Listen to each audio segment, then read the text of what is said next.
हाँ जी, ये क्या कर रही हो? आप क्या करने आ गए यहाँ पे?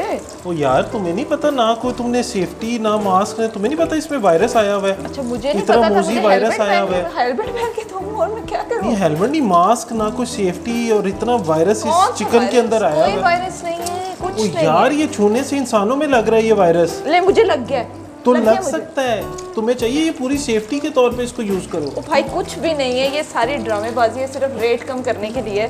मुझे बताएं, आप खा लेते हैं मुर्गी के अलावा कुछ खाते हैं आप? नहीं खाते? मैं मानता हूँ मटन उस तरह अफोर्ड नहीं होता, लेकिन इसका ये मतलब तो नहीं है कि मैं वो जहर खा जाऊँ। जहर तो नहीं मैं यार खा सकता ना। आप जाएं, मेहरबानी करें आप जाएं, बैठो। तो ठीक है यार, मैं बैठो, जा रहा हूँ, मैं अपना जाएं। काम करने जा रहा हूँ, लेकिन ये तो कोई बात ना हो।